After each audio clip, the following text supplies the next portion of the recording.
Assalamualaikum warahmatullahi wabarakatuh.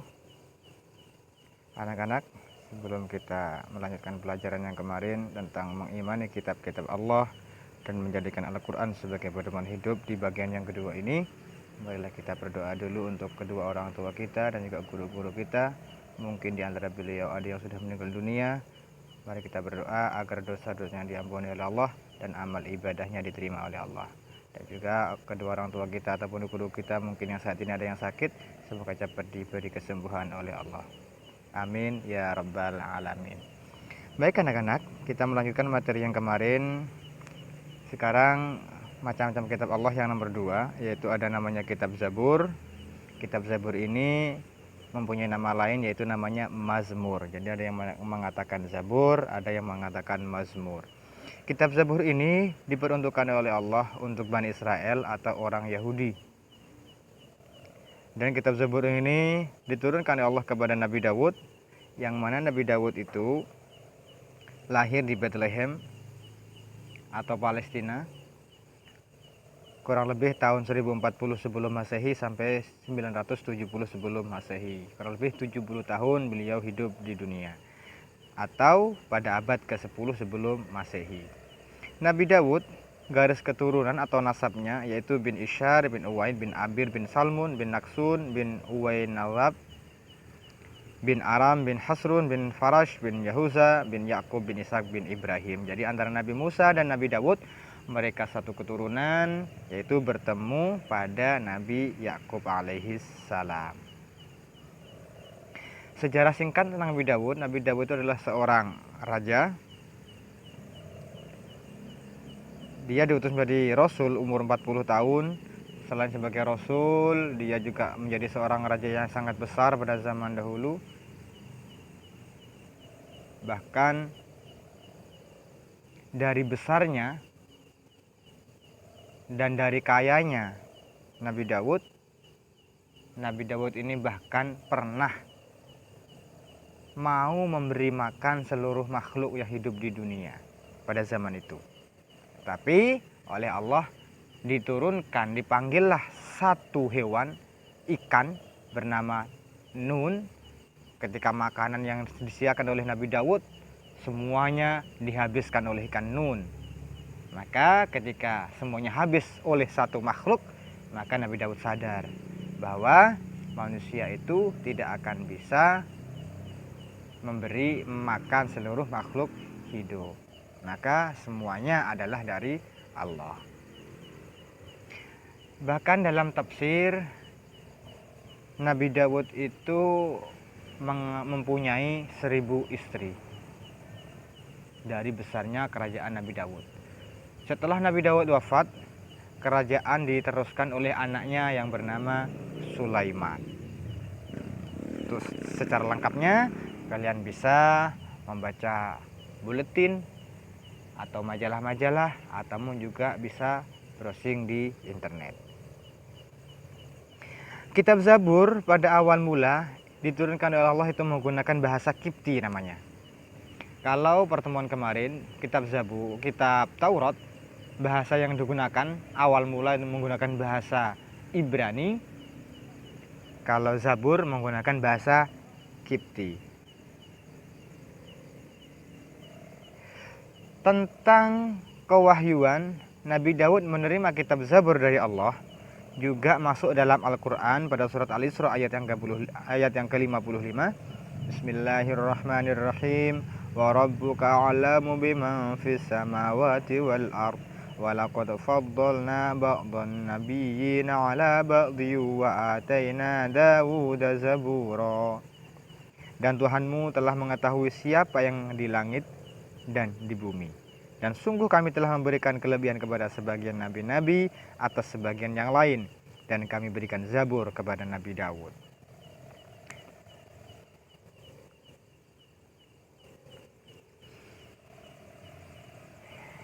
Inti pokok atau isi dari kitab Zabur itu yang pertama adalah membawa kabar gembira bahwa bumi dikuasakan bagi orang-orang yang solih, orang-orang yang soleh.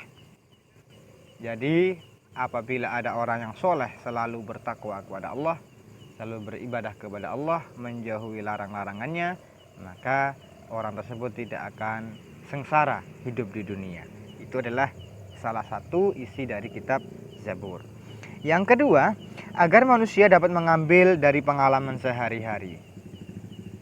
Jadi kita hidup di dunia ini, apa yang terjadi kepada kita, kalau itu baik, maka lanjutkan, kita teruskan, dan apa yang kita lakukan itu tidak baik, maka harus kita hentikan. Itu maksudnya. Jadi apa yang baik yang sudah kita lakukan maka kita teruskan, apa yang jelek kita berhentikan, jangan diulangi lagi. Yang ketiga, memberikan peringatan agar manusia selalu memuji Allah. Yang keempat, isi dari kitab Zabur adalah menyuruh manusia untuk bersyukur dan berdoa kepada Allah. Yang nomor 5, memberikan peringatan bahwa kejelekan akan dibalas siksa atau sengsara, dan kebaikan akan dibalas pahala atau kebahagiaan. Sama dengan orang Islam, sama dengan kita. Barang siapa berbuat baik, maka balasannya baik. Barang siapa berbuat jelek, maka juga balasnya akan jelek. Sama dengan pepatah Jawa mengatakan,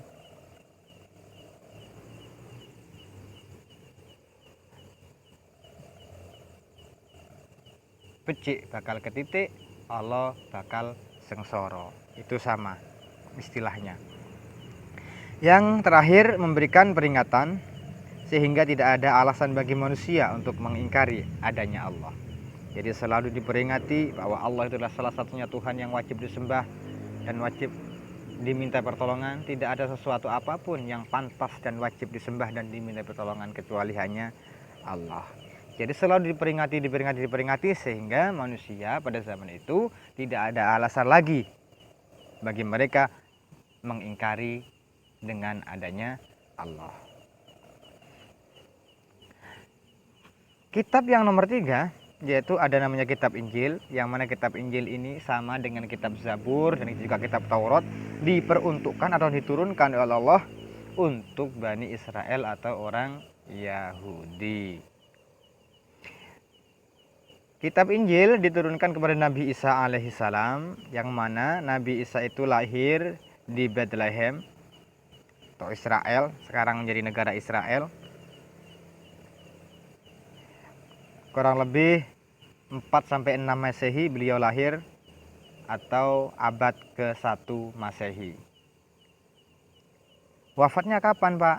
Nah, untuk Nabi Isa itu versi kita orang Islam dan versi orang Kristen itu berbeda. Kalau orang Kristen mengatakan Nabi Isa itu mati di salib, tetapi kalau orang Islam, Nabi Isa tidak mati tetapi diangkat oleh Allah ke langit yang keempat. Jadi ketika ada peristiwa penyaliban Nabi Isa, Allah itu menyerupakan wajah murid Nabi Isa yang bernama Yudas. Dia diserupakan oleh Nabi Isa, sehingga yang ditangkap oleh orang Yahudi adalah Yudas, bukan Nabi Isa. Nah, sedangkan Nabi Isa sendiri diangkat oleh Allah ke langit keempat, yang mana Nabi Isa ini menurut keyakinan orang Islam, beliau nanti akan turun ke bumi lagi untuk membenarkan ajaran Nabi Muhammad. Kapan, Pak? Yaitu ketika menjelang hari kiamat. Garis keturunan Nabi Isa itu bermacam-macam versinya. Yang jelas Nabi Isa itu adalah putra dari seorang perempuan yang solehah yang bernama Maryam. Maryam ini adalah keturunan dari keluarga Imran. Pada di Al-Quran disebutkan, jadi keluarga Imran itu bernazar apabila dia mempunyai anak laki-laki akan dijadikan haddam atau pembantu di masjid. Ternyata Allah berkehendak lain, keluarga Imran ini melahirkan anak perempuan sehingga dia dinamakan, singkat cerita, dia adalah si Maryam. Ketika Maryam dewasa, dia tumbuh dewasa dengan didikan seorang nabi, yaitu Nabi Zakaria namanya. Ketika dia dewasa, singkat cerita, si Maryam ini hamil, belum menikah tapi hamil, oleh malaikat Jibril ditiup sehingga dia hamil, lahirlah Nabi Isa. Itu sejarah singkat saja. Untuk lebih jelasnya kalian mungkin bisa browsing atau membaca majalah atau yang lainnya. Jadi antara Nabi Daud, Nabi Musa, dan Nabi Isa, mereka adalah satu garis keturunan atau saudara, bertemu di Nabi Yakub alaihis salam, dan pangkalnya ada di Nabi Ibrahim. Nabi Isa diutus oleh Allah menjadi Rasul yaitu pada umur 30 tahun. Sedangkan kitab Injil pada awal mula diturunkan kepada Nabi Isa ini, bahasa yang digunakan dalam kitab Injil adalah bahasa Suryani. Seperti apa bahasa Kipti, seperti apa bahasa Suryani, seperti apa bahasa Ibrani. Mungkin di antara kita, bahkan Babi sendiri juga tidak tahu seperti apa bahasa itu. Yang penting ya itulah namanya. Sama dengan bahasa Jawa, dengan Madura, ada Indonesia, ada Batak dan lain sebagainya. Namanya bahasa juga seperti itu. Cuma seperti apa bahasanya, Babi juga kurang tahu seperti apa. Yang jelas itu nama bahasanya. Tentang wahyu Nabi Isa menerima kitab Injil dari Allah juga tercantum dalam Al-Quran surat Maryam ayat 30. Bismillahirrahmanirrahim. Qala inni abdullahi ataniyal kitaba wa ja'alani nabiyya. Dia Isa berkata, sesungguhnya aku hamba Allah. Dia memberiku kitab Injil dan dia menjadikan aku seorang nabi. Jadi selain nabi, Nabi Isa itu juga adalah nabi yang menerima kitab Injil dari Allah. Itu dibenarkan dalam Al-Quran. Jadi kenabian Nabi Musa menerima kitab Taurat, Nabi Daud menerima kitab Zabur, Nabi Isa menerima kitab Injil, ketiga-tiganya dibenarkan dalam Al-Quran. Kitab Injil apabila dipelajari, diambil kesimpulan secara garis besar, maka isi dari kitab Injil itu adalah pertama perintah untuk kembali mengesahkan Allah. Jadi mungkin banyak umat-umat pada zaman Nabi Isa ini banyak yang lalai, banyak yang sudah lupa kepada Allah, meninggalkan perintah Allah, dan banyak yang melanggar larangan-larangan Allah, sehingga Nabi Isa diutus oleh Allah untuk menyampaikan kepada umatnya dengan kitab Injil. Isinya kalau diambil pelajaran, inti dari kitab Injil diambil kesimpulan secara garis besar. Yang pertama adalah perintah untuk kembali mengesahkan Allah. Yang kedua, membenarkan ajaran Nabi dan Rasul sebelumnya. Juga kitab Injil yaitu membenarkan tentang kitab Taurat dan kitab Zabur. Yang ketiga adalah kisah-kisah tentang hal-hal gaib yang luar biasa, yakni mukjizat Nabi Isa itu sendiri.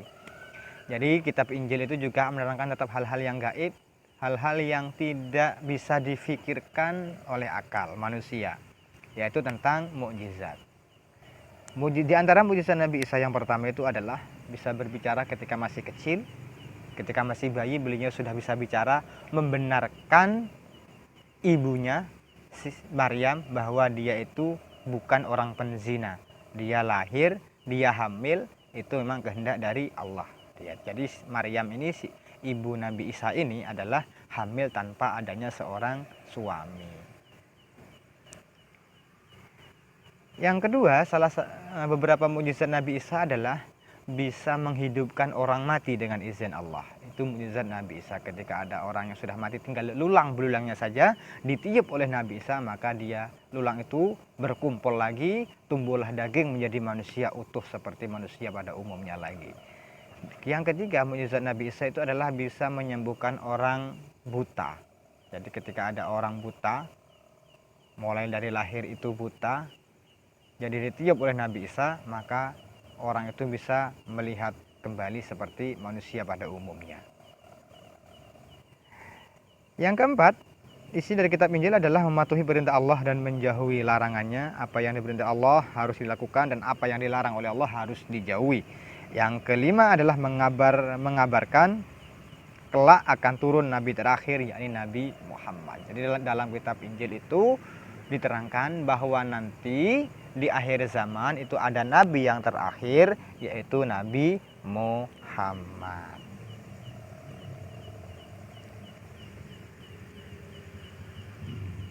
Kitab yang nomor 4 yaitu adalah kitab sucinya orang Islam, kitab suci kita bersama, yaitu adalah Al-Quran. Al-Quran ini beda dengan kitab-kitab sebelumnya, beda dengan kitab Taurat, Zabur, dan Injil. Kalau Taurat, Zabur, dan Injil diturunkan oleh Allah untuk Bani Israel atau orang Yahudi, tetapi kalau Al-Quran diturunkan oleh Allah itu untuk seluruh umat manusia tanpa pandang bulu, dimanapun itu adalah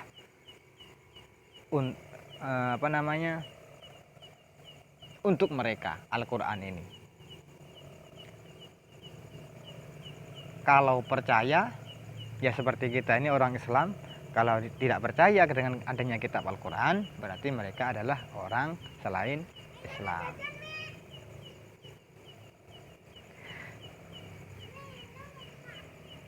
Al-Quran itu diturunkan oleh Allah kepada Nabi Muhammad, yang mana garis keturunan Nabi Muhammad atau nasab Nabi Muhammad itu adalah bin Abdullah bin Abdul Muthalib, ke atas sampai ke Nabi Ismail bin Ibrahim. Jadi antara Nabi Musa, Nabi Dawud, dan Nabi Isa dan Nabi Muhammad, mereka berempat adalah satu garis keturunan, yaitu dari Nabi Ibrahim. Kalau Nabi Musa, Nabi Dawud, dan Nabi Isa, mereka dari Nabi Ishak bin Ibrahim.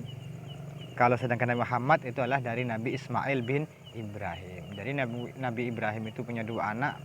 Pertama Ismail, yang kedua Ishak. Sedangkan dari Ishak itu lahirlah nabi, ada Nabi Yakub, Nabi Yusuf, dan sebagainya. Kalau dari Ismail lahirlah Nabi Muhammad. Jadi Nabi Muhammad itu lahir di kota Mekah pada tahun 570 Masehi sampai 630 Masehi. Kurang lebih 60 tahun beliau hidup di dunia, atau abad ke-6 Masehi. Sejarah singkat tentang Nabi Muhammad. Nabi Muhammad itu ketika beliau ada di dalam kandungan ibunya umur 2 bulan, beliau sudah menjadi yatim karena ayahnya meninggal dunia. Itu waktu umur 2 bulan dalam kandungan. Jadi dia sudah menjadi anak yatim. Ketika lahir dan menginjak umur 6 tahun, ibunya yang meninggal. Jadi Nabi Muhammad itu ketika umur 6 tahun, ibunya juga meninggal. Jadi dia sudah yatim piatu ketika umur 6 tahun. Setelah itu dia ikut kakeknya yang bernama Abdul Muthalib. Ketika 2 tahun ikut kakeknya juga meninggal dunia. Jadi ketika usia Nabi Muhammad 8 tahun, kakeknya Abdul Muthalib juga meninggal dunia, sehingga dia ikut pamannya yang bernama Abu Thalib. Ketika umur 8 tahun sampai dia menginjak remaja sampai dewasa, dia ikut pamannya, dia bekerja mengembala kambing, mengembala domba, dan juga ikut berdagang kepada saudagar kaya yang bernama Siti Khadijah. Karena kejujuran Nabi Muhammad, kebaikan Nabi Muhammad, si Khadijah ini tertarik kepada Nabi, sehingga singkat cerita Siti Khadijah menikah dengan Nabi Muhammad. Nah, ketika pernikahan itu terjadi, Nabi Muhammad umur 25 tahun dan Siti Khadijah ini berumur 40 tahun. Dia janda beranak 1. Ketika Nabi Muhammad umur 40 tahun, diutuslah beliau menjadi seorang rasul. Dan ketika umur 49 tahun, istri dan paman beliau itu meninggal, kurang lebih tahun 619 Masehi. Sehingga pada tahun itu Nabi Muhammad sangat sedih, sangat berduka sekali, dan di tahun itu Allah menghibur Nabi dengan cara mengisra dan mi'rajkan Nabi. Jadi Isra Mi'raj itu terjadi ketika Nabi Muhammad dalam kegelisahan, dalam kesedihan, karena semua orang-orang yang dia cintai telah wafat. Al-Quran diturunkan oleh Allah kepada Nabi Muhammad itu menggunakan bahasa Arab. Jadi kalau Taurat Ibrani, Dawud Kipti, Injil Suryani, kalau Al-Quran menggunakan bahasa Arab. Oke, wahyu pertama yang turun kepada Allah, wahyu pertama yang diturunkan oleh Allah kepada Nabi Muhammad, yaitu ketika Nabi Muhammad umur 40 tahun, ketika beliau ada di Gua Hira. Kapan? Jadi tanggal 17 Ramadan tahun 610 Masehi. Surat apa yang turun? Yaitu adalah surat Al-Alaq ayat 1 sampai 5. Bismillahirrahmanirrahim. Iqra bismi rabbikal ladzi khalaq, khalaqal insana min 'alaq. Iqra wa rabbukal akram, alladzi 'allama bil qalam, 'allamal insana ma lam ya'lam. Itulah ayat pertama yang diturunkan Allah kepada Nabi Muhammad. Sedangkan ayat yang terakhir atau wahyu terakhir dari Nabi Muhammad, yaitu adalah turun di Padang Arafah. Padang Arafah ini ada di Mekah. Kalau ada orang haji pasti ada di sana. Yang mana Padang Arafah ini sejarahnya zaman dahulu itu adalah tempat bertemunya antara Nabi Adam dan Siti Hawa ketika setelah berpuluh-puluh tahun terpisah. Jadi ketika Nabi Adam dan Hawa diturunkan ke bumi oleh Allah, mereka berdua berpisah dan oleh Allah dipertemukan mereka berdua di Padang Arafah. Kapan? Yaitu tahun 670 Masehi. Dan surat terakhir yang turun adalah surat Al-Maidah ayat 3, yaitu Al-yauma akmaltu lakum dinakum wa atmamtu 'alaikum ni'mati wa raditu lakum Islam madina. Ini adalah ayat terakhir Nabi Muhammad. Ketika ayat ini turun, selang beberapa tahun Nabi Muhammad jatuh sakit sehingga beliau wafat.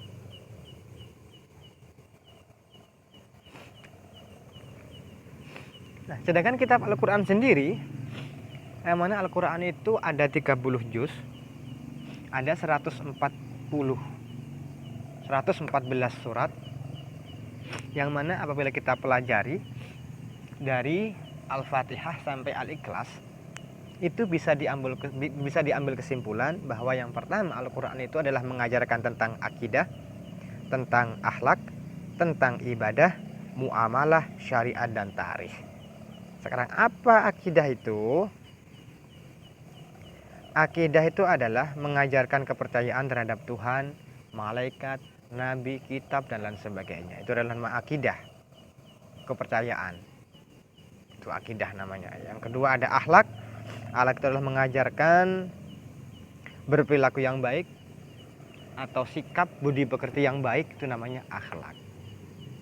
Jadi di situ mengajarkan tentang akhlak. Salah satu contoh adalah bagaimana akhlak yang baik anak terhadap orang tua.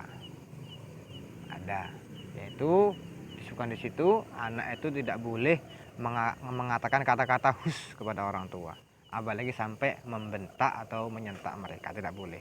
Jadi harus mengatakan qaulan karima. Jadi anak itu kepada orang tua harus mengatakan hal-hal yang baik, yang sejuk, sehingga orang tua itu ketika mendengarkan perkataan anak itu merasa gembira.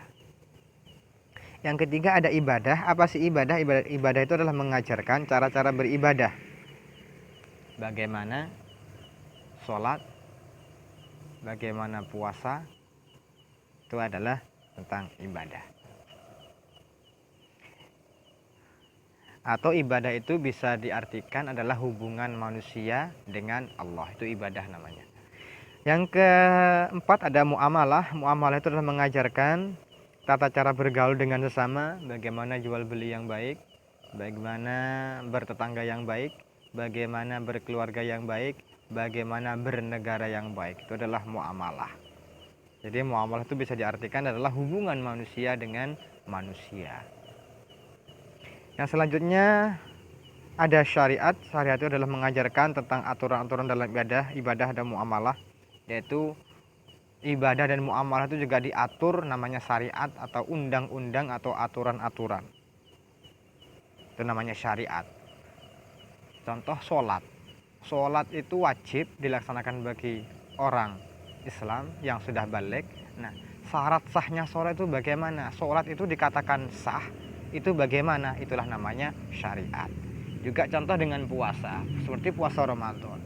Orang ketika berpuasa Ramadan itu dikatakan puasanya itu sah, itu harus bagaimana? Nah, itu namanya syariat, hukum atau aturan-aturan.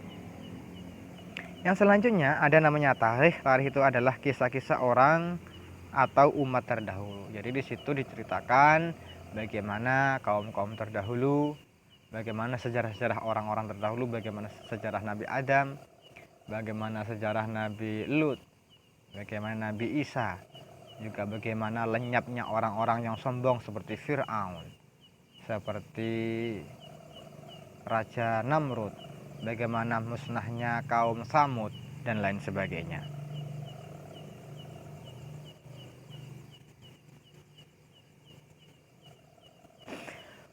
Oke anak-anak, mungkin cukup sekian dari Pak Abi untuk materi iman kepada kitab Allah bagian yang kedua. Untuk lebih lengkapnya kalian bisa pelajari sendiri di buku paket kalian, atau mungkin bisa belajar dari internet atau media-media yang lain. Tetap semangat dalam belajar, semoga bermanfaat apa yang Pak Abi ajarkan kepada kalian. Sampai ketemu di pertemuan selanjutnya. Kurang lebihnya mohon maaf. Mungkin kalau ada pertanyaan atau sesuatu yang kurang jelas, bisa langsung hubungi Pak Abi ke nomor WA Pak Abi secara pribadi. Nanti biar Pak Abi enak dalam menjawabnya. Jangan bertanya di grup biar tidak tumpang tindih. Sampai ketemu di pertemuan berikutnya. Semoga kita sehat selalu, orang tua kita juga sehat, guru-guru kita juga sehat, kita semuanya juga sehat. Allahumma amin. Kurang lebihnya terima kasih. Assalamualaikum warahmatullahi wabarakatuh.